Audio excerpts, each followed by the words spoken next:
মাইয়া লোকেরা কয়দিন পরে মাথার উকুন তোলার নাম করে একটা মিনি সংসদ বসায়। কি সংসদ? কথা বলেন, কি সংসদ? মিনি সংসদ। এই মিনি সংসদের বৈশা ডাক দেখে, হ তুই জানস নি আমার স্বামী আমারে ভালোবাসে রে। তাই নাকি? হ। যখনই চণ্ডীপুর যাই, যখনই নৌকা যাই, যেটাই দেখে ওইটার জন্য ফোন করে, জান আমি কি লয়ে দিতাম, আমার স্বামী আমার জন্য ডিম আনে, আমার স্বামী পেঁয়াজি আনে, আমি আমার স্বামীরে অনেক ভালোবাসি, আই লাভ ইউ, আমার স্বামীও আমারে ভালোবাসে, আই লাভ ইউ। কথা কয় না কেন?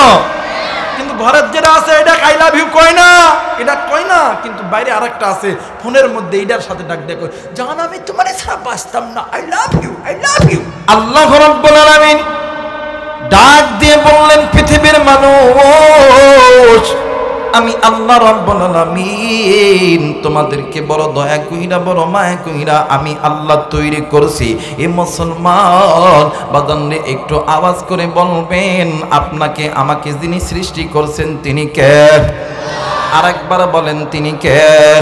ও বাজান, আল্লাহ রহমান খলাকুল ইনসান, তিনি আপনাকে আমাকে সৃষ্টি করেছেন। ওই আল্লাহ হইতেছে ইনসান, আপনি আমি ইনসান। আল্লামাহুল বায়ান, এই তো বাদান জবান দিয়ে কথা বলতেছে, কথা বলার শক্তি দিছে আমার আল্লাহ।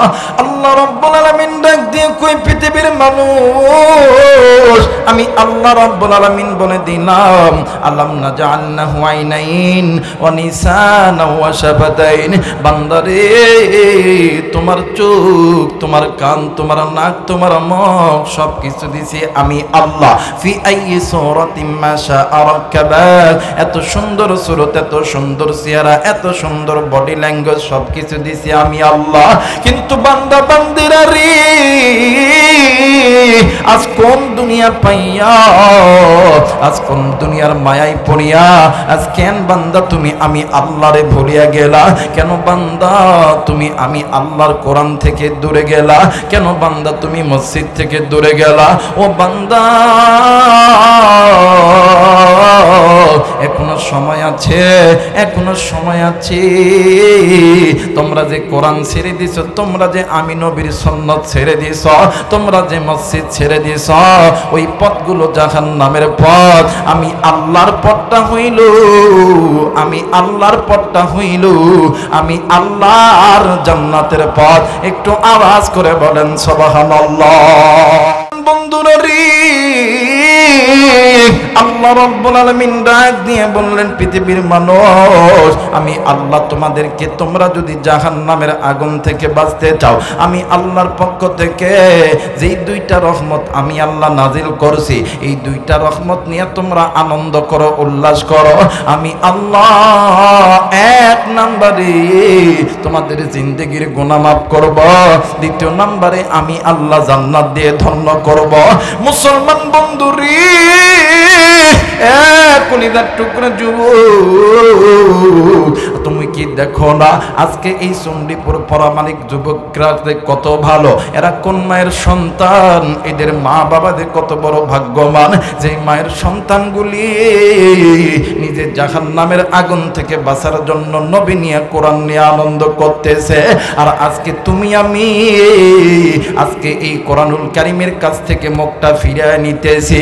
যুবক বন্ধু, মুরব্বী বাবা, এক কলিজার টুকরা মা, কেন আপনি নবী থেকে মুখটা ফিরিয়ে নেবেন? কেন আপনি কোরআন থেকে মুখটা ফিরিয়ে নেবেন গো? আমার আল্লাহ রাব্বুল আলামিন পবিত্র কোরআনুল কারীমের মধ্যে বলেন, আমার আল্লাহ বলেন, ওয়া মাইয়াশু আন যিকরির রাহমানি নুকাইয়িদ লাহু শাইতানান ফাহুয়া লাহু করিন।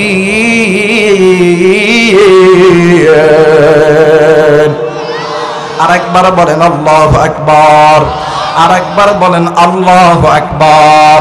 আল্লাহ বললেন, পৃথিবীর মানুষ, আমি আল্লাহ রাব্বুল আলামিন এই যে কোরআন নাজিল করছি। এই কোরআনুল কারীমের কাছ থেকে যদি কোনো বান্দা বান্দি মুখটা ফিরায়া নেয়, নকাইয়িদ লাহু শাইতানা ফাহুয়া লাহু করিন, এদের পরিচালক আমি আল্লাহ নয়, এদের পরিচালক হইতেছে ইবলিস শয়তান। আর যারা এই কোরআনকে ভালোবাসবে, যারা এই কোরআনকে মহব্বত করবে, এদের পরিচালক ইবলিস শয়তান নয়, এদের পরিচালক হইতেছে আমি আল্লাহ। একটু আওয়াজ করে বলেন সুবহানাল্লাহ, আর একবার বলেন সুবহানাল্লাহ। মুসলমান বন্ধুরে, কোরআন আল্লাহর পক্ষ থেকে রহমত, নবী আল্লাহর পক্ষ থেকে রহমত। আপনি বলতে পারেন হুজুর গো, বুঝলাম কোরআন আল্লাহর পক্ষ থেকে রহমত, নবী আল্লাহর পক্ষ থেকে রহমত, কিন্তু নবী গো, কিন্তু হুজুর গো, এই কোরআন তো সামান্য একটু কাগজের পৃষ্ঠা। এই কোরআন কেমন গুলো উম্মত গুলোকে জাহান্নাম থেকে জান্নাতে নিয়ে যাবে। ও বাজান, আমার আল্লাহ বলেন, আমার আল্লাহ রব্বুল আলামিন বলেন, আলিফ লাম রা কিতাবুন আনজালনাহু ইলাইকা লিতুখরিজান নাসা মিনাদ যুলুমাতি ইলান নূর। আল্লাহ বললেন, পৃথিবীর মানুষ, আমি আল্লাহর পক্ষ থেকে এই যে কিতাব আমি আল্লাহ নাজিল করেছি, দুনিয়ার জমিনে যদি কোনো বান্দা, যদি কোনো বান্দি জাহান্নামের পথেও চলেও যায়, ওই বান্দা যদি আমি আল্লাহর কোরআন ধরে, আমি আল্লাহর কোরআন মানে, মিনাজ যুলুমাতি ইলান নূর, অন্ধকারের পথ থেকে আলোকিত করায় দিবে। মানে মুফাসসিরিনে কেরাম বলেন, অন্ধকারের পথটা হইল জাহান্নামের পথ, আর আলোর পথটা হইল আমার আল্লাহর জান্নাতের পথ। একটু আওয়াজ করে বলেন সুবহানাল্লাহ। মুসলমান ভাইরা, আমার বন্ধুগণ, এরপরে যদি বলতেন হুজুর গো আরো প্রমাণ লাগবে, হাদিসের কিতাব আপনি খুলবেন, হাদিসের কিতাব খোলার পরে দেখবেন এই কোরআনুল কারীম তেলাওয়াত করার অনেকগুলো ফায়দা মুহাদ্দিসিনে কেরাম হাদিসের কিতাবের মধ্যে বর্ণনা করেছেন। কিন্তু বন্ধুরা রে, এই কোরআনুল কারীম তেলাওয়াত করার বিশেষ 3টি ফায়দা আছে। কথা বলেন কয়টা? জোরে বলেন কয়টা? আর একবার বলেন কয়টা? 3টা। আমার ভাইরা বলেন তো দেখি, লোহা যদি দীর্ঘদিন মাটিতে পড়ে থাকে, লোহা চকচক করে না মস্তা পড়ে? আওয়াজ করেন, চকচক করে না মস্তা পড়ে? আমার ভাইরা, কলিজার টুকরা মুরব্বী, কলিজার টুকরা যুবক, একজন বান্দা, একজন বান্দি যদি আল্লাহকে ভুলে যায়, ওই বান্দা বান্দি যখন গুনাহ করে, প্রত্যেকটা নারী এবং পুরুষের বাম স্তনের ঠিক এই জায়গার ভিতরে ছোট্ট একটা গোস্তের টুকরা আছে, যেটাকে কলব বলা হয়, যেটাকে রূহ বলা হয়। লোহা যেমন দীর্ঘদিন মাটিতে পড়ে থাকলে মোর্চা পড়ে যায়, বান্দার ওই কলবটার ভিতরেও কালো স্পট পড়ে যায়। তখন ওই বান্দার কাছে মসজিদ ভালো লাগে না, তখন ওই বান্দার কাছে নবীর সুন্নাত ভালো লাগে না, তখন ওই বান্দার কাছে যাকাত ভালো লাগে না, হজ ভালো লাগে না, ওই বান্দির কাছে রোজা ভালো লাগে না, তখন কোথায় কোথায় ফতোয়া খোঁজে। কথা বলেন ঠিক কিনা? আমার মেয়েরা, যদি কোনো বান্দা, যদি কোনো বান্দি আল্লাহর কোরআন বেশি তেলাওয়াত করে, বেশি শোনে, আল্লাহ তাআলা 1 নাম্বার ওই বান্দা বান্দির আমল নামার ভিতরে প্রত্যেকটা অক্ষরে 10টি করে নেকি দেয়। আস্তে বলেন, আস্তে বলেন, আস্তে বলেন। 2 নাম্বার, যদি কোনো বান্দা, যদি কোনো বান্দি আল্লাহর কোরআন বেশি তেলাওয়াত করে, বেশি শোনে, 2 নম্বরে আল্লাহ তাআলা ওই কলবের জংগুলো উঠে দেয়। 3 নম্বর, যদি কোনো বান্দা, যদি কোনো বান্দি আল্লাহর কোরআন বেশি তেলাওয়াত করে, বেশি শোনে, এই জায়গায় যুবক ভাইরা আসো, রাগ কইরো না, আমি তোমাদেরকে বোঝানোর জন্য বলতেছি। দেখবেন রাত 12টার দিকে যুবকদের ফোনে যদি একটা মিস কল আসে, ফোনটা ব্যাক দিয়ে যদি দেখে একটা বেডি, 1 দিন কথা, 2 দিন কথা, 5 দিন, 10 দিন, 1 মাস পরে ডাক দেখ, ওই কলিজার টুকরা, আমি তোমারে ছাড়া বাঁচতাম না, আই লাভ ইউ। কথা কয় না, কথা কয় না, কথা কয় না, কথা কয় না। আমার ভাইরা, যুবক, তুই প্রেম করবি কি করবি না, এটা তোর ব্যাপার। আমার কথা হইলো, আমি বুঝানোর জন্য আইছি, বুঝামো, বুঝলে বুঝ পাতা, না বুঝলে, বুঝলে বুঝ পাতা, না বুঝলে তেজ পাতা। আমার ভাইরা, এইবার দেখেন, বলেন তো দেখি, এই যুবক যুবতীর মধ্যে প্রেম ভালোবাসা হইল কথা কম বলার কারণে না বেশি বলার কারণে? আর একবার বলেন, কম না বেশি বলার কারণে? বেশি বলার কারণে। তো কথা বেশি বলার কারণে যদি যুবক যুবতীর মধ্যে প্রেম ভালোবাসা পয়দা হয়, মহাব্বত পয়দা হয়, আল্লাহর কোরআন বেশি তেলাওয়াত করলে, বেশি শুনলে কি আল্লাহর সাথে মহাব্বত হবে না? জোরে বলেন, হবে না? আমার আল্লাহ কোরআনুল কারীমের মধ্যে বলেন ওয়াল্লাহু ওয়ালিয়ুল মুমিনিন।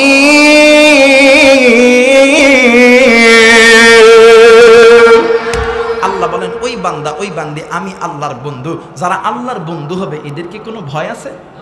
এদের কোনো চিন্তা আছে? ওয়ালা তাহিনু ওয়ালা তাহজানু ওয়া আনতুমুল আলাউনা ইন কুনতুম মুমিনিন। আমার ভাইরা, যাদের পক্ষে আল্লাহ আছে, যারা আল্লাহর বন্ধু, এদের ভয় নাই, চিন্তা নাই, বিজয়ের মালা আল্লাহ নিজে পরায় দিবে।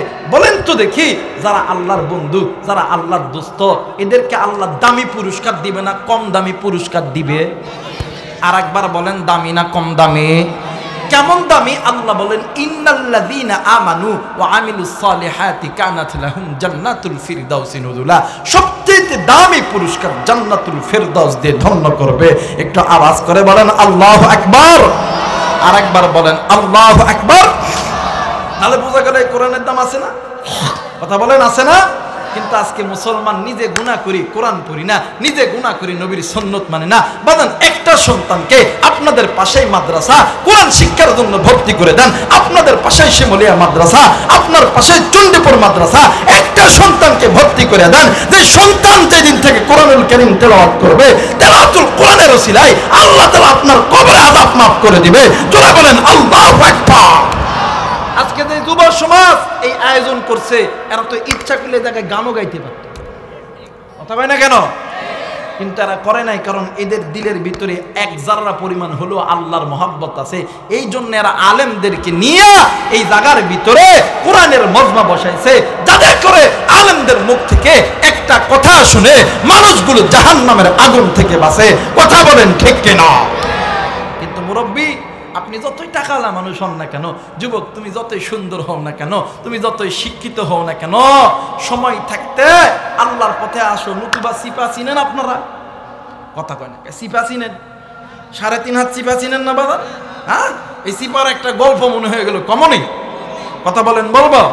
দেখবেন আমাদের এই অঞ্চলে আজ থেকে 5-7 বছর আগে বা এখনো আছে, দেখবেন প্রত্যেক পাড়ায় পাড়ায় গ্রামে গ্রামে এক জাতির লোক যায়, হাতে একটা টুল, বগলে একটা টুল, হাতে একটা ব্যাগ, আর এমন করে ডাক দেয়, দাড়ি চুল 5 টাকা। কি বলা হয় এটা? হ্যাঁ মুরব্বী ঠিক ধরছে, লাপিত। কথা মানে এটা কি ধরা হয়? লাপিত। আমার ভাইরা, এই লাপিত বর্তমান যুবকরা কিন্তু লাপিতের কাছে চুল কাটতো না, লাখ টাকা দিলেও নয়। বাপেদের টাকা তো কামাই করতে হয় না, সেলুনে যাই ঈদের আগে, ওরে বাপ এই দিক দিয়ে একটা এই দিক দিয়ে একটা, কই কি টান, কই ঘোড়া টান। কথা কয় না? যারা বলেন ঠিক কিনা? আমার ভাইরা, যুবক তুমি একটু ধৈর্য ধরো, আমার একটু সামনের দিকে আগাইতে দাও।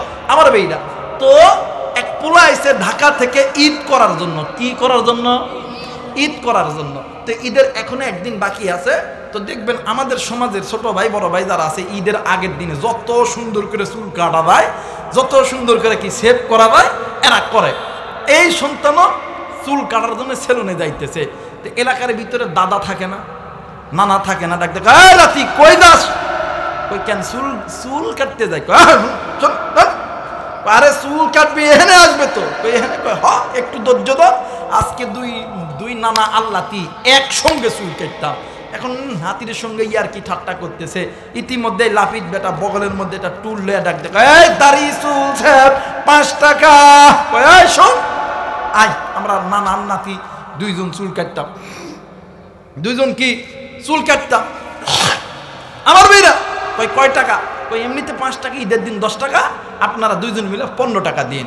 দেখবেন আগের যুগে যারা চুল কাটতো, ঠিক গোসলের আগ মুহূর্তে চুল কাটতো, যাতে করে চুল কাটটা তড়িৎ গতি করে পুকুর বা নদীতে গোসল দিয়ে আবার উড়ানো যায়। এই বেটা তো আর কোনোদিন তো জামা খোলে নাই। ডিজিটাল পোলাপান না, ডিজিটাল পোলাপান না, এই ডিজিটাল পোলাপান এটা তো মানে আজব একটা পোলাপান। কথা কয় না কে? এরা ফেসবুক টিপে আর পাগল হয়ে যায়। কথা কয় না কেন? ডিজিটাল এই বাংলাদেশে কত কিছু দেখার আছে, দেখতে গেলে শেষ হবে না, অল্প দেখো ভাই। পোলা মাইয়া যুবক পোলা একই সাথে খাইছে ধরা, আধুনিকতার হাওয়া গায়ে লাগছে তাই। কথা বলেন ঠিক কিনা? আমার মেয়েরা, এরা তো ডিজিটাল পোলাপান। এই পোলা তো আর জানে না যে জামা খুলতে হয়। এখন লাপিত বাটা দেখো লাপিত বেটা জোর করে জামা খুলেছে।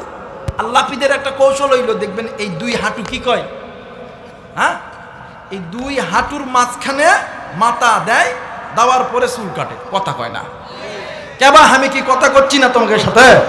তিনকা করে চিনকা চুপ করে চিনকা, তোমার বাড়ি হয়ে মনো, আমার বাড়ি রাই না ঘর, কিন্তু থাকি না তো, কথা কয় না, কথা কওয়া লাগবে না, দোয়া করে আসেন কেবা কি আছে কতদিনই তোমাকে রে। এটা কি, এটা কি হাঁটু, কি বলে হাঁটু। দেখবেন লাফিদ যখন চুল কাটে তীরমুনি হাঁটুর দেখবেন বা যাই, দেখবেন এই দুই হাঁটুর মাঝখানে জাতা দিয়ে ধরে পিছন থেকে চুল কাটে। এখন খালি গা চুল কাটতেছে, চুল এখন যখনই গায়ের পরে এই পোলা এমন করে ড্যান্স দেয়। এখন লাপিত কি চুল কাটতে পারবে, কথা কয় না, পারবে? লাপিত বেটা করছে কি, লাপিত চুল কাটা তো ভালো পায় না, লাপিত বেটা করছে কি এই দুই পায়ের হাঁটু দিয়ে এমন তাকে জাতা দিছে, মানে চাপ দিছে। চাপ দিলে শক্তি লাগে না বাদাম, কথা কয় না, শক্তি লাগে না। যে শক্তি দিয়া চাপ দিছে এই লাপিত বাটার পিছন দিক দিয়ে বায়ু বাইর হয়েছে, তার পাদ বাইর হয়েছে। পাদের অনেক সময় গন্ধ হয় না বাদা, এই পাদের গন্ধ লাপিত তো মানে আহ খুব শান্তি, কিন্তু নিচে যেটা আছে লাপিত করতে তুই মুখ আর এক সাইতাম না, কথা হয় না কে। এক পর্যায়ে ওই যুবকটা দেখো, ও না না, ও দাদা, ওই কি হয়েছে রে, আমার নাতির তুই এমন করে শাস্তি দিত দোষকে। হাসতেছেন, হাসেন, হেসে নেন। বলেন তো দেখি, দুনিয়াতে আপনি আমি বিপদে পড়লে মারে ডাক দিলে মা আপনার ডাকে সাড়া দেয়, বাপরে ডাক দিলে বাপ আপনার ডাকে সাড়া দেয়, ভাইরে ডাক দিলে ভাই আপনার ডাকে সাড়া দেয়। আপনি আওয়ামী লীগ দল করেন, দলের লোকরে ডাকলে দলের লোক আপনার পাশে দাঁড়ায়। আপনি বিএনপি করেন, বিএনপির লোকদেরকে ডাকলে লোকগুলো আপনার ডাকে সাড়া দেয়। বলেন তো দেখি, 3.5 হাত কবর আমার ভাইরা, এই 3.5 হাত কবর 1.5 হাত পুস্ত, এই কবরের দুই দিকের মাটি যখন চাপ দিবে, তখন মা, আব্বা, দাদা, খালু, নানা বলে কি ওই জায়গায় কেউ কি আপনাকে সাহায্য করবে? জোরে বলেন, করবে? মুসলমান ভাইরা আমার, বন্ধুগণ, লম্বা আমি করব না বাজান রে, মানে এতক্ষণ বোঝানোর জন্য বাজান আমার ভূমিকা টানতে টানতে এতদূর পর্যন্ত আসলাম। ও বাজান, এই দুনিয়া থাকার জায়গা নয়, কেউ এই দুনিয়ায় চিরদিন থাকবো না। কোন যুবক বন্ধুরা রে, কেন তুমি যুবক গুনাহ করো, কেন তুমি গুনাহ করো রে যুবক? এরা যুবক, এই গুনাহ তোমাকে আল্লাহর জাহান্নামে নিয়ে যাবে ও বাজান। আর এই জাহান্নামের আগুন কেমন হবে, এই জাহান্নামের আযাব কেমন হবে তুমি জানো না রে যুবক? তো আপনি জানেন না মুরব্বি, এই জন্য আপনি নির্দ্বিধায় গুনাহ করতেছিলেন। নাম শুনছেন আল্লাহর নবীর সাহাবী হযরতে আবু বকর, কথা বলেন কি বকর? আরেকবার বলেন কি বকর? মুসলমান বন্ধুরা রে, আল্লাহর নবীর সাহাবী হযরতে আবু বকর রাদিয়াল্লাহু তাআলা আনহু একদিন আসরের নামাজ পড়ার পরে মসজিদ থেকে বাড়ির দিকে রওনা নিতেছিল, অথবা বাজারের দিকে যাইতেছিল। ও বাজার, ইতিমধ্যে একটা 12 অথবা 13 বছরের একটা বালক সন্তান হযরত আবু বকরের সামনে এসে হাজির হয়ে গেল। ডাক দিয়ে কই, নবীর সাহাবী, আপনাকে আমার সঙ্গে আমার বাড়িতে যাইতে হবে। আমার মা বলেছে। আল্লাহর নবীর সাহাবী আবু বকর ডাক দিয়ে কই, বাবা গো, কেন আমি তোমার সঙ্গে তোমার বাড়িতে যাব? ডাক দিয়ে কই, হুজুর, আমার মা বলেছে যদি কোনো আলেম মানুষ, যদি কোনো জান্নাতি ব্যক্তি, যদি কোনো কোরআনের হাফেজ যদি কারো বাড়িতে যায়, আমার আল্লাহ ওই ব্যক্তির বদলে বাড়ির মধ্যে যদি কোনো অসুস্থ ব্যক্তি থাকে, আমার আল্লাহ শেফা দান করে দেয়। একটু আওয়াজ করে বলেন সুবহানাল্লাহ। আরেকবার বলেন সুবহানাল্লাহ। ও বাগান, এইবারে হযরত আবু বকর ডাক দিয়ে কই, বাবা গো, আমার মনের বিশ্বাস তোমার মা নিঃসন্দেহে একজন ইমানদার নেককার মহিলা। ও বাবা, চলো যাই, চলো যাই, তোমার সঙ্গে তোমার বাড়িতে যাই। এইবারে আবু বকর যাই, যুবক সন্তানও যায়, আবু বকরের সঙ্গে নবীর সাহাবীরাও যায়। কিন্তু বন্ধু, বাড়ি যখন পাবে গো, ওই বাড়ির ভিতর থেকে ছোট্ট একটা মহিলা বাচ্চার আওয়াজে কি যেন ডাক দিয়ে কই, মা গো, আজ থেকে থেকে কারে আমি আব্বা কইয়া ডাকবো, কে আমারে আদর করবে, কে আমারে আদর করবে, কে আমারে মোহাব্বত করবে। এই কথা বলিয়া ডুকরে ডুকরে কান্দে। ওই বাচ্চার কান্না এই যুবক শুনেছে, শোনার পরে ডাক দিয়ে কই আল্লাহ, এই দুনিয়ার জমিনে আমার বাবা নাই, আজ থেকে আমি তো এতিম, আজ থেকে কে আমারে মোহাব্বত করবে, কে আমারে আদর করবে। আবু বকর ডাক দিয়ে কই বাবা গো, তুমি কেন কান্দো? ডাক দিয়ে কই হুজুর গো, আপনি কি শোনেন নাই? ওই তো ঘরের ভিতরে আমার কলিজার টুকরা বোন কাঁদতেছে, আমার বাবা দুনিয়ার জমিনে নাই, আমি আজ থেকে তো এতিম হইয়া গেলাম। আবু বকর ডাক দিয়ে কই বাবা গো, যে সন্তানের মা নাই বাবা নাই, ওই সন্তানের জন্য আছেন তিনি, আসমান জমিনের মালিক তিনি। একটু আওয়াজ করে বলেন সুবহানাল্লাহ। মুসলমান বন্ধুরা রে, এই জায়গায় এমন মুরব্বি আছেন, এমন কলিজার টুকরা যুবক, এমন মা, এমন বোন আছো, জানি না কার জানি কলিজার টুকরা মা নাই, কার জানি কলিজার টুকরা বাবা নাই। কে গো বন্ধু এতিম, কার মা জানি কবরে, কার বাবা জানি কবরে। ও মুসলমান, তুমি আমি মা হারা সন্তান হইয়া, বাবা হারা সন্তান হইয়া আল্লাহরে ডাক দেন না, বলেন না আল্লাহ। আরেকবার ডাক দেন না, বলেন না আল্লাহ। মুসলমান বন্ধুরে, কোন দিকে কোনো নজর নেই। এইবার হযরত আবু বকর ডাক দিয়ে কই বাবা গো, তোমার মাকে দিয়ে বলো না তোমার বাবার লাশটা একটু বাহির করে দিই, আমরা নবীর সাহাবীরা তোমার বাবার লাশটা একটু দ্রুত করব, কাপনের কাপড় পরাবো, আমি নিজে জানাজা করব। ও বাজান, এইবারে হযরত আবু বকর রাদিয়াল্লাহু তাআলা আনহু লাশ গোসল দান হয়ে গেছে, কাপনের কাপন পরানো হয়ে গেছে। এইবার হযরত আবু বকরের ইমামতিতে নামাজের নিয়ত শুরু হবে। একটু আওয়াজ করে বলেন সুবহানাল্লাহ। আমার ভাইরা, হযরত আবু বকর ইমাম। কথা বলেন কে ইমাম? জোরে বলেন কে ইমাম? আবু বকর। আমাদের সমাজে ইমাম আছে না বাবা?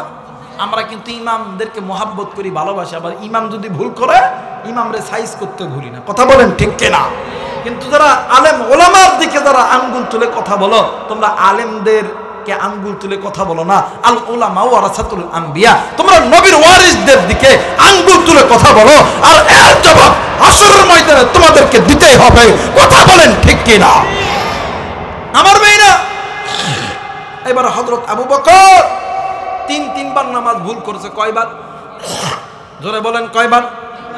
আরেকবার জোরসে বলো, আর জোরে জোরসে বলো। কথা কয় কয়বার? তিনবার। এখন একজন সাহাবী ভদ্রতার সহিত ডাক দিয়ে কইল, ও হুজুর, আপনি যে তিনবার নামাজ ছাড়লেন কারণ কি? ডাক দিয়ে কয়, আমি প্রথমবার যখন আল্লাহু আকবার বলেছি, আমি নজর করে দেখি মৃত ব্যক্তির ঠিক পায়ের এই জায়গার ভিতরে কাফনের মধ্যে কি যেন নড়াচড়া করতেছে, আমি এই ভয়ে নামাজ ছেড়ে দিছি। এইবার দ্বিতীয়বার আমি যখন আল্লাহু আকবার বলছি, আমি নজর করে দেখি যে মৃত ব্যক্তির এই মানজা কোমরের এই জায়গার ভিতরে ওই কাপড়ের মধ্যে কি যেন নড়াচড়া করতেছে। তৃতীয়বার যখন আল্লাহু আকবার বলছি, আমি নজর করে দেখি যে মৃত ব্যক্তির ঠিক বুকের এই জায়গার ভিতরে কি যেন নড়াচড়া করতেছে।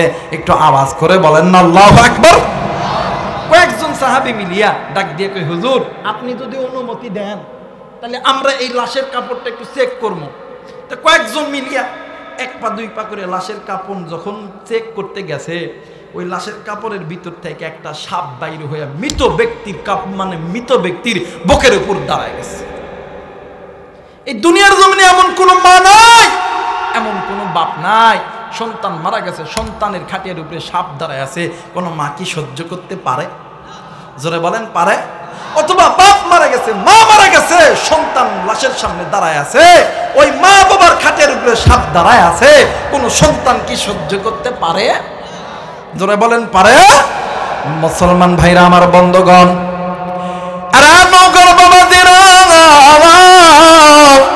কলিজার টুকরা যুবক বন্ধু, তুমিও যুবক, আমিও যুবক, মুরব্বী আপনি হয়তোবা আমার বাবা হইতে পারেন, চাচা হইতে পারেন, নানা হইতে পারেন, খালা হইতে পারেন, খালু হইতে পারেন।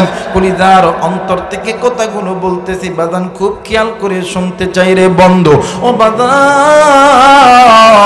এইবারে হযরত আবু বকর সহ সমস্ত সাহাবীরা কিংকর্তব্য বিমূঢ় হয়ে গেছে। এরে বন্ধু, এক পর্যায়ে হযরত আবু বকর রাদিয়াল্লাহু তাআলা আনহু সাপের সামনে দাঁড়িয়ে ডাক দিয়ে কই, সাপরে তুমি এই জায়গায় কেন আইছো? ওরে বন্ধু, সাপের জবান আমার আল্লাহ মানুষের জবানে পরিণত কইরা দিছে। সাপের জবান খুলিয়া গেছে। সাপ ডাক দিয়ে কই, নবীর সাহাবী আবু বকর, আমি এই জায়গায় একা আসি নাই, আরো 69টি সাপ এই বান্দার জন্য কবরে অপেক্ষা করতেছে। আবু বকর ডাক দিয়ে কই, বছর পরে এই ব্যক্তি কি এমন গুনাহের কাজ করছে বলো না। ডাক দিয়ে কই, আমি তো জানি না। ও বন্ধু, এইবারে আবু বকর ডাক দিয়ে কই, বাবা গো তুমি জলদি করে চলো, তোমার মায়ের কাছে চলো, কারণ স্বামীর সবচেয়ে গোপন জানে, মানে গোপন খবর জানে স্ত্রী। এইবারে যখন স্ত্রীর কাছে গেছে, পর্দার ভিতর থেকে ডাক দিয়ে কই, বোন গো, তোমার স্বামী কি তোমার সঙ্গে কোনো খারাপ আচরণ করছে নাকি? ডাক দিয়ে কই,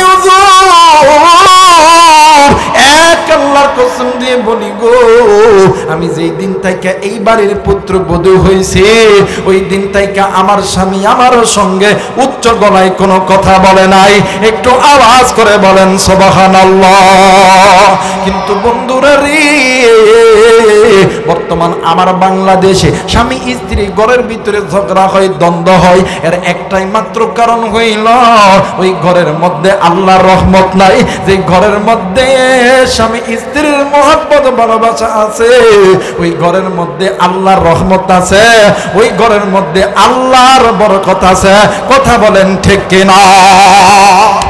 এই জন্য আল্লাহ বলেন, হুন্না লিবাসুন লাকুম ওয়া আনতুম লিবাসুন লাহুন। আল্লাহ তাআলা স্বামীকে স্ত্রীর জন্য পোশাক বানাইছে, স্ত্রীকে স্বামীর জন্য পোশাক বানাইছে, কিন্তু স্ত্রী স্বামীরে বেল দেয় না, স্বামী স্ত্রীরে বেল দেয় না। কথা কয় না কেন? আমার বাইরে ওই কয়, তুই কে? বাপের থেকে 5 লাখ টাকা নিছস, তোর কথা মতো চলতে হইব, আমার কথা মতো চলতে হইব। কথা কয় না কেন? কথা কয় না কেন?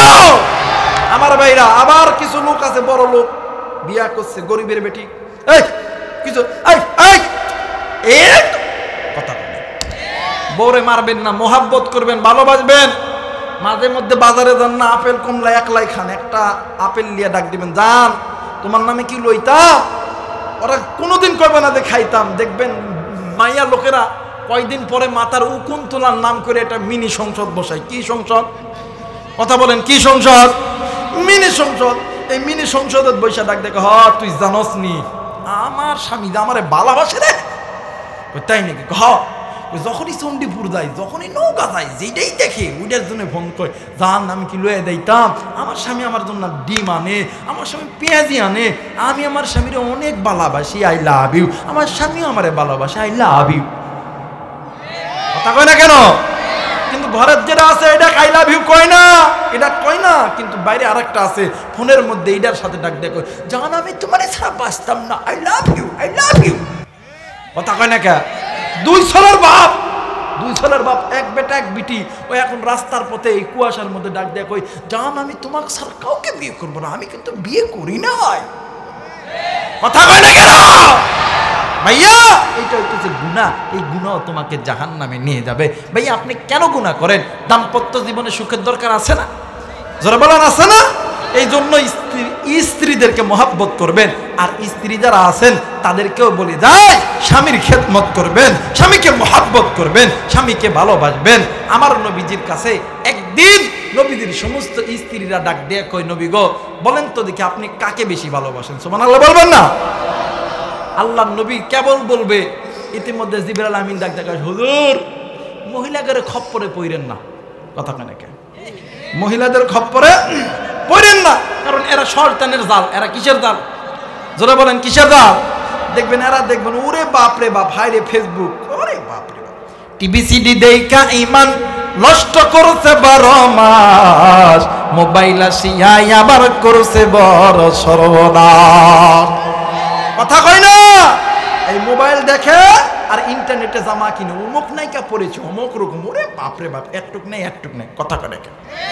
রাস্তার দুই ধারে সিনেমা হলের পর শরীরটা খালি করে, ওড়না কাপড় নাই মাথাতে, জাকাতের কাপড়টা একে দিয়ে দে। কথা বলেন ঠিক কিনা? এই যুবক ভাইরা দেখবা যারা পোল্ট্রি মুরগির মতন রাস্তায় ঘুরে, এদেরকে জাকাতের তোমরা টাকা তুলবা, তুলে এদেরকে হাদিয়া দিবা। কথা কয় না কেন? আবার এমনও আছে হাই হাই এই ইউটিউব ফেসবুক দেখা বাপরে বাপ টাইট ফিট জামা পরে পোল্ট্রি মুরগি চিনেন না বাবা? কথা মানে চিনেন না? এই দেখবেন পোল্ট্রি মুরগি কিন্তু যত আপনি হেস হেস যাবে না। কথা কয় না, এরা খেলে মানে ওই জায়গাতে। কথা কয় না, মানে ওই জায়গাতে ওইটা ছাড়া ওই এক ধাপও দিতে পারবে না। কথা কয় না কেন? আর দেশি মুরগি আগের যুগে আমাদের মারা বোনেরা যদি কোনো বেগানা পুরুষ সামনে আইতো, তড়িৎ গতি করে আস্তাগফিরুল্লাহ কয়ে মাথায় ঘন্টা মারতো। আর এখনকার মহিলারা, যুবক যায় না যুবতী যায়, মুরব্বী যায় না মুরগি যায়, ধাক্কা লাগলেও কয় না। কথা কয় না আমার ভাইরা? এই জন্য মাদেরকে বলবো স্বামীর খেদমত করবেন, স্বামীর কথা অনুযায়ী চলবেন। আল্লাহর নবী ডাক দিয়ে কয়, আল্লাহর নবীকে জিবরাইল ডাক দিয়ে কয়, হুজুর মহিলাদের খপ্পরে পইরেন না। কয় কেন? কয় আপনি বলেন আজকে উত্তর দিব না কালকে দিব। কথা বলেন মানে কথা বলেন কবে দিবে? জোরে বলেন কবে দিবে? স্ত্রীরা যদি কিছু বলে আপনি বলবেন আজকে না কালকে। এটা সুন্নত। এটা কি? জোরে বলেন এটা কি? তরি ঘড়ি যে কাজটা করা হয় এটা শয়তানের কাজ। কার কাজ? আর ভেবে চিনতে যে কাজের উত্তর দেওয়া হয় এটা হইতেছে আল্লাহর পক্ষ থেকে রহমত। কথা বলেন কার পক্ষ থেকে? আল্লাহর পক্ষ থেকে রহমত। আমার মেয়েরা যদি স্ত্রী যদি কিছু চাই বলবেন আজকে না কালকে। কথা কয় না?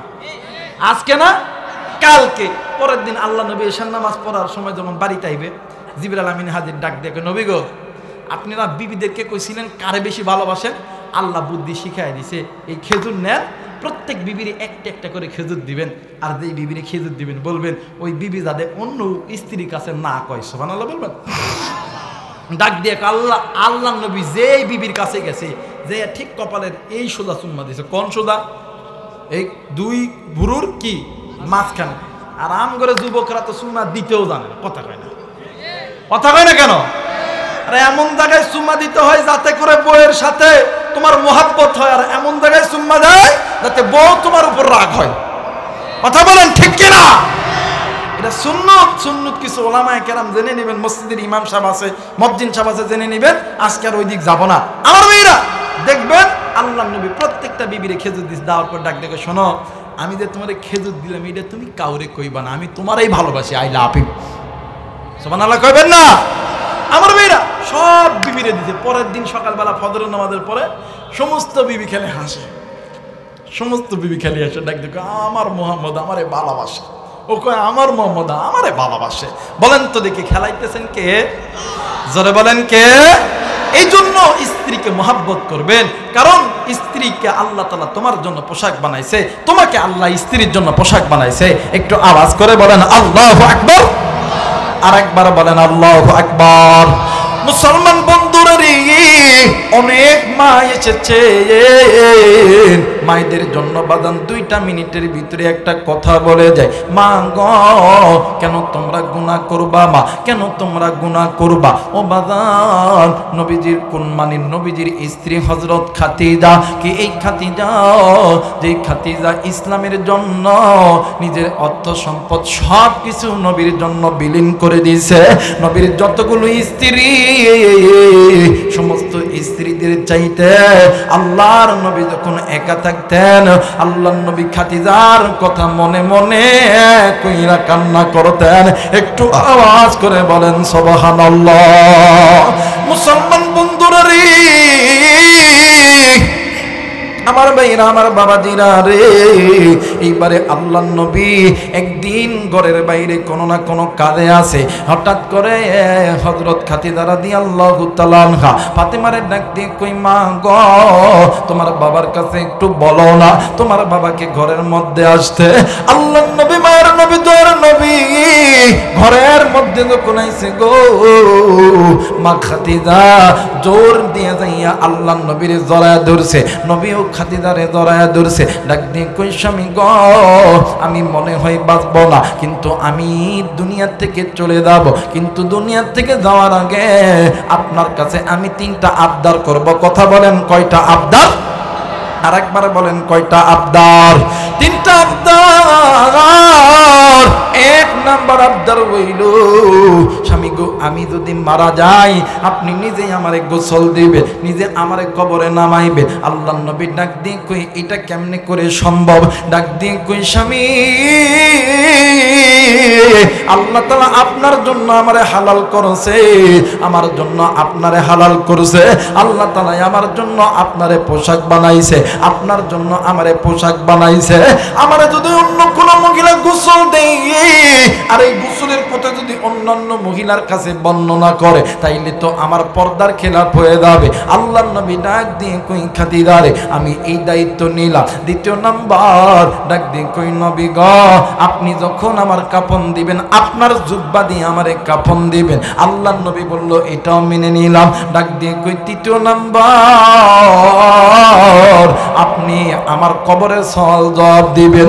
মুসলমান বন্ধুরে দেখেন এমন একজন নারী স্বামীরে এত মহাব্বত করতো যেই মহাব্বতের কারণে আমার আল্লাহ খুশি হইয়া গেছে। খাদিজার কবর হয়েছে, আল্লাহর নবী কবরের সামনে দাঁড়ায় আছে, ফেরেশতারা আসতে পারতেছে না। জিবরাইল আমিন আইসা হাজির হইয়া গেছে। এইবারে জিবরাইল আমিন ডাক দিয়ে কই নবী গো আপনি কেন কবর ছেড়ে যান না? ডাক দিয়ে কই জিবরাইল রে আমি ফাতেমার কাছে ওয়াদা করছি ফাতেমার কবরের সওয়াব আমি নবী দিব। জিবরাইল ডাক দিয়ে কই হুজুর ফাতেমার কবরের জবাব আপনাকে দিতে হবে না, কারণ ফাতেমা এমন একজন মহিয়সী নারী যার কবরের সওয়াল জবাব আসমানের মালিক আল্লাহ দিয়ে দিবে। একটু আওয়াজ করে বলেন সুবহানাল্লাহ। মুসলমান বাবাইরা রে আমার এইবারে এই মহিলা ডাক দিয়ে কই নবীর সাহাবী আমার স্বামী আমার সঙ্গে কোনোদিন কোনো খারাপ ব্যবহার করে নাই। মুসলমান বন্ধু রে এইবারে এই আল্লাহর নবীর সাহাবী ডাক দিয়ে কই বাবা গো তোমার মানে তোমার দাদা আর দাদি কি জিন্দা আছে? ও বন্ধু পাশের ঘরে যাইয়া বৃদ্ধ মা আর বাবা ডুকরে ডুকরে কান্দে। আবু বকর ডাক দিয়ে কই মা গো ও মা তোমরা দুজন কেন কান্দো? ডাক দিয়ে কই আবু বকর এই দুনিয়ার জমিনে সন্তান যদি বিপদে পড়ে, সন্তান যদি ক্ষতি হয়, সন্তানের যদি কিছু হইয়া যায়, এই দুনিয়ার জমিনে কোনো মা কোনো বাবা চুপ করে বসে থাকতে পারবে না। আর নবীর সাহাবী আমার সন্তান আজকে বিপদে আমি মা আমি বাবাকে সহ্য করতে পারি। কলিজার টুকরা বাবা গো ও বাবা তুমি কেন কাঁদতেছো বাবা? ডাক দিয়ে কই আবু বকর যে সন্তানের জন্য আমি বাবা মাথার গাম পায়ে ফেলিয়া সন্তানরে মানুষ করছি, আমি বাবা সন্তানের জন্য কতই না কষ্ট করছি। মা ডাক দিয়ে কই আবু বকর এই সন্তানের জন্য আমি মা 10 মাস 10 দিন ভালো মতন ঘুমাইতে পারি নাই, ভালো মতন খাইতেও পারি নাই। আর নবীর সাহাবী এই সন্তানের জন্য আমি মা প্রসবের যন্ত্রণায় বালিশের কাঁথা ধরে ধরে টানছি। আজকে আমার সন্তান বিপদে আমি মা কেমনে করিয়া বসিয়া থাকি? এ নওগাঁর যুবক বন্ধ, এ কলিজার টুকরা বাবা, যে কলিজার টুকরা মা, এই জায়গায় আমি জানি না কার জানি মা নাই, কার জানি বাবা নাই, কার মা জানি দুনিয়া থেকে চলে গেছে। যুবক বন্ধু তুমি কোন মায়েরা বলেছো আজকে এই জান্নাতের বাগানে আসার সময়? কোন যুবক তুমি মায়ের কবর দিয়ে আইছো? কোন যুবক তুমি বাবার কবর দিয়ে আইছো? ওই কবরের ভিতরে তোমার আমার মা ডাক দিয়ে কই বেটা এই কবরে আযাব সহ্য করতে পারি না। যুবক রে ওই মারে তুই কেন মনে করিস না? ওই মারে তুই কেন ভালোবাসিস না? যুবক শুনলে শোন এই দুনিয়া দুনিয়ার জমিনে খালা বলো ফুপু বলো মায়ের মতন নয়, মুড়ি বলো চিরা বলো বাতের মতন নয়। ভাইরে আমি আমার একটা কথাই তোমাদেরকে বলে দিই, আরে বন্ধু এই দুনিয়ার জমিনে আমি আবরাই গানের বাবা নাই, আমার মা জিন্দা আছে। এ বাজান এই তো বাজান 2 দিন সফর শেষ করে আজকে নওগাঁতে এসেছি। এরে বন্ধু কিন্তু বাড়িতে যাইতে পারবো কিনা জানি না, এখান থেকে আমাকে চলে যেতে হবে।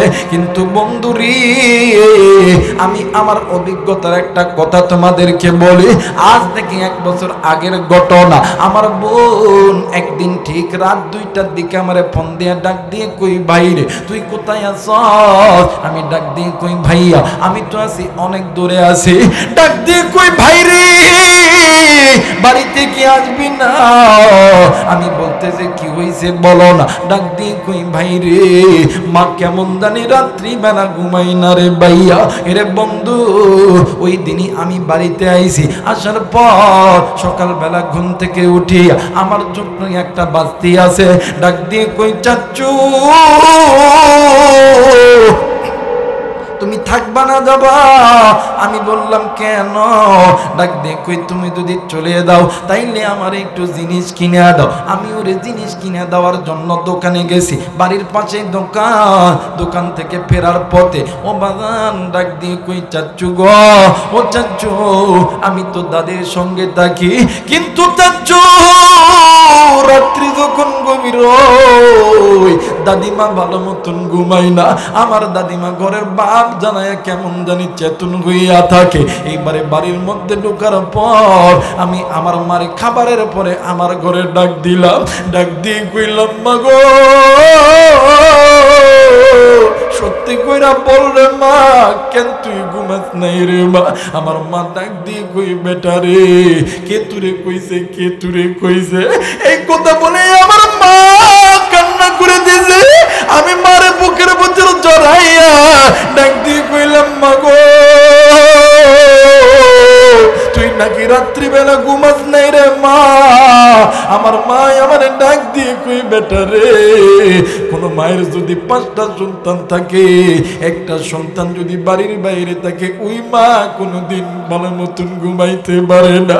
আমার মা ডাক দিয়ে কই বেটা যখনই আমি ঘুমাইতে যাই তখনই তুই বেটার কথা কেমন জানি মনে পইরা যায়। এরে যুবক আজকে তুই কোন মায়েরে তুই ভালোবাসস না, কোন মায়েরে তুই কষ্ট দিস, কোন মায়ের সঙ্গে তুই খারাপ ব্যবহার করিস। শুনলে যুবক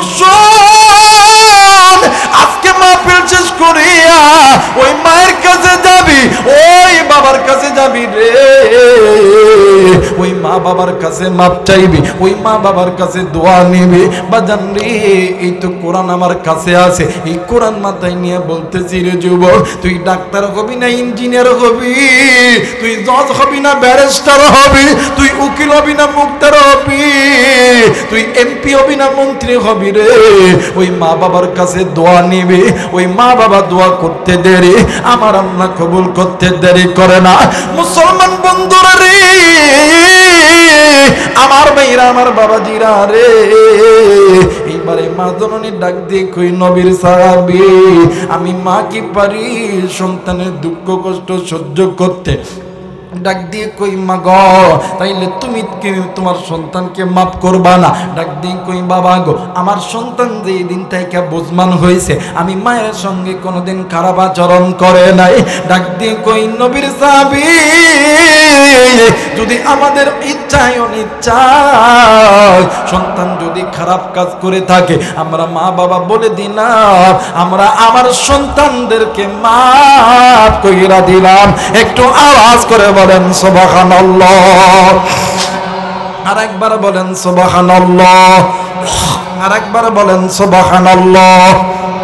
মুসলমান বাবাইরা রে আমার এইবারে হযরত আবু বকর এইবারে ওই লাশের কাছে আইছে, লাশের কাছে আসার পরে এইবার আবার সাপকে জিজ্ঞাসা করতেছিল সাপ রে বলো তো দেখি, বলো তো দেখি এই লোকটা কি এমন গুনাহের কাজ করছে? ডাক দিয়ে কই আমি জানি না, আপনি আল্লাহরে জিজ্ঞাসা করেন। আরে বন্ধু আবু বকর নিরুপায় হইয়া আল্লাহরে ডাক দিয়ে কই আল্লাহ, একটা বার মায়া কইরা ডাক দেন না, বলেন না আল্লাহ। আর একবার ডাক দেন না, বলেন না আল্লাহ। আর একবার ডাক দেন না, বলেন না আল্লাহ। আবু বকর ডাক দিয়ে কই আল্লাহ গো, এই ব্যক্তি কি এমন গুনাহের কাজ করছে? এরে বন্ধু, আসমান থেকে ইলহামের মাধ্যমে কে যেন আওয়াজ দিয়ে আল্লাহর কোরআন তেলাওয়াত করতেছে, ইন্নাস সালাতা তানহা আনিল ফাহশাই ওয়াল মুনকার। একটু আওয়াজ করে বলেন আল্লাহু আকবার। মুসলমান বন্ধুরে, আবার কে যেন আওয়াজ দিয়ে ডাক দিয়ে কই নবীর সাহাবী, ওয়া ইযা নুদিয়া লিস সালাতি মিন ইয়াউমিল জুমআহ ফাসআউ ইলা যিকরিল্লাহি ওয়া দারুল বাই ওয়া বাযার। যখন এই কথা কইছেন হযরত আবু বকর ডাক দিয়ে কই আল্লাহ গো, বুঝতে পেরেছি রে মালিক, এই ব্যক্তির জিন্দেগির জমিনে কোনো না কোনো দিন ফরজ ইবাদত থেকে দূরে গেছে। আরে যুবক, আরে কলিজার টুকরা মুরব্বি, আরে কলিজার টুকরা মা, জাহান্নামের আগুন থেকে বাঁচতে হলে 5 ওয়াক্ত সালাত নামাজ আপনাকে আদায় করতে হবে। কেন তুমি নামাজের গুরুত্ব দাও না? মুসলমান বন্ধুরা রে, আবু বকর ডাক দিয়ে কই বুঝতে পেরেছি, সমস্যা যেহেতু আইছে সমাধান তো হবেই হবে। এইবারে ডাক দিয়ে কই সমাধানের উপায়টা কি? ডাক দিয়ে কই এইবার মানে এই মৃত ব্যক্তির যদি ছেলে সন্তান অথবা কন্যা সন্তান থাকে, আল্লাহর কোরআন পড়তে বলো গো। আমার আল্লাহ এই তেলাওয়াতুল কোরআনের ওসিলায় আমার আল্লাহ কবরের আযাব মাফ করে দিবে। একটু আওয়াজ করে বলেন সুবহানাল্লাহ। আরেকবার বলেন সুবহানাল্লাহ। এই জন্য বলতেছি মুরব্বি, কলিজার টুকরা যুবক, একদিন আপনিও ছোট্ট ছিলাম, আমিও ছোট্ট ছিলাম। আমি মা বাবার কোলে প্রস্তাব করছি, মা বাবার কোলে পায়খানা করেছি। ওই দিন মা জননী, ওই দিন বাবা ফজর পড়তে পারে নাই আপনার আমার প্রস্তাব পায়খানা না পাকির জন্য। আর মুরব্বি, একদিন আপনি আমি মা বাবা জোহরের নামাজের আজান দিছে, নামাজ আদায় করবে, ইতিমধ্যে আপনি আমি ওয়া ওয়া করে মানে করে কানছি। মা বাবা ওই দিন জোহর পড়ে নাই, ওই দিন আসর পড়ে নাই। এক ওয়াক্ত নামাজ কাজা করলে 80 হুব্বা জাহান্নামে জ্বলতে হবে। আরে চণ্ডীপুরের বাবারা, এর নওগাঁর বাইরা, এক ওয়াক্ত নামাজ কাজা করলে যদি 80 হুব্বা জাহান্নামে জ্বলতে হয়, এই জায়গায় জানি না রে কার মা কত ওয়াক্ত নামাজ কাজা কইরা কবরে গেছে, কার বাবা কত ওয়াক্ত নামাজ কাজা কইরা কবরে গেছে। কার বাবা ডাক দিয়ে কই বেটারে এই কবরে আযাব সহ্য করতে পারি না, কার মা ডাক দিয়ে কই বেটারে এই কবরে আযাব সহ্য করতে পারি না। যুবক বন্ধু, আজকে যে মায়ের জন্য তুমি আমি বড় হইছি, যে বাবার জন্য তুমি আমি শিক্ষিত হইলাম, যে মা বাবার জন্য আজকে আপনি আমি রিকশাওয়ালা হইলাম, আজকে আপনি আমি ভ্যানওয়ালা হইলাম, আজকে আপনি আমি ডাক্তার হইলাম, আজকে আপনি আমি মাস্টার হইলাম, আজকে আপনি আমি ইঞ্জিনিয়ার হইলাম, ওই মাঝে কারণে রে যুবক, ওই মায়ের জন্য দোয়া করিয়া কোন কোন নেককার সন্তান আমি গুনাহগারের সঙ্গে বাড়িতে যাবা, 2 হাত উঁচু করে আল্লাহরে দেখাও। আল্লাহ তুমি দেখো, পিতা মাতার নেককার সন্তানগুলি হাত উঠাইছে রে আল্লাহ, নাফরমান সন্তানগুলি চলিয়ে গেছে আল্লাহ। ও মালিক, আল্লাহ তুমি এই সন্তানগুলোকে আল্লাহ কবুল করে নাও। আল্লাহ এই হাত তুমি কবুল আর মঞ্জুর করে নাও। আল্লাহ এই হাত যারা পিতা মাতার জন্য উঠাইছে আল্লাহ, যারা লেখাপড়া করে লেখাপড়ার মধ্যে বরকত দাও, যারা চাকরি করে চাকরির মধ্যে বরকত দাও, যারা ব্যবসা করে ব্যবসার মধ্যে বরকত দাও। আল্লাহ যারা দিনমজুরি কাজ করে কৃষক, সকলের কাজের মধ্যে বরকত দাও। জোরে জোরে বলেন আমিন। আরেকবার বলেন আমিন। মুসলমান বাবাজি, এইবার আসেন না, আপনি কেন নিজে জাহান্নামের আগুন থেকে বাঁচতেন না? এই দুনিয়ার কিসের থেকে কিসের পয়সা বাদান রে। এই তো বাদান গত রাত্রিতে রংপুর বিভাগে মাহফিলে গেছিলাম, যেই অঞ্চলে মাহফিলে গেছিলাম ওই অঞ্চলের ভিতরে একটা মুরব্বী একাই গলায় ফাঁস দিয়ে মারা গেছে। বাজান আমি বললাম একা একা মারা গেছে কারণ কি? ডাক দিয়ে কই হুজুর, এই মৃত ব্যক্তির এই যে মৃত ব্যক্তি মারা গেছে, ইনার স্ত্রী 5টা সন্তান জন্ম দিয়ে মারা গেছে। এই বাবা সন্তানকে খাইয়া না খাইয়া বড় করেছে, লেখাপড়া দিয়েছে, কিন্তু সন্তান আজ চাকরি করে, সন্তান আজ ব্যবসা করে, কিন্তু এই বৃদ্ধ বাবারে দেখে না। এই বৃদ্ধ বাবা নিজে মানুষের বাড়িতে বাড়িতে কাজ করে,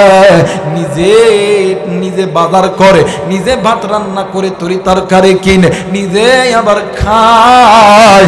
আবার এই লোকটাই মারা গেছে। আমি কই মারা যাওয়ার কারণ কি?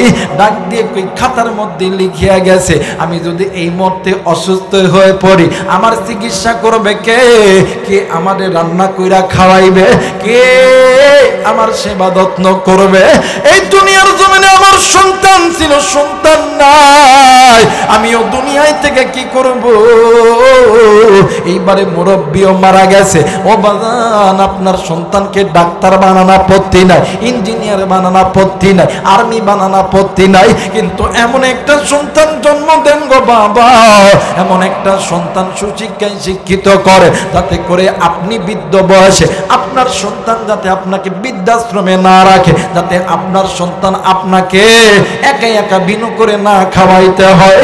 মুসলমান বন্ধুরে, এইবারে আবু বকর ওই যুবক সন্তান, ওই মৃত ব্যক্তির সন্তান, ওই যুবক সন্তানকে প্রশ্ন করছে, বাবা তুমি কি কোরআন পড়তে পারো? ডাক দিয়ে কই নবীর সাহাবী, ডাক দেন না, বলেন না আল্লাহু আকবার। আর একবার বলেন আল্লাহু আকবার। ডাক দিয়ে কই নবীর সাহাবী,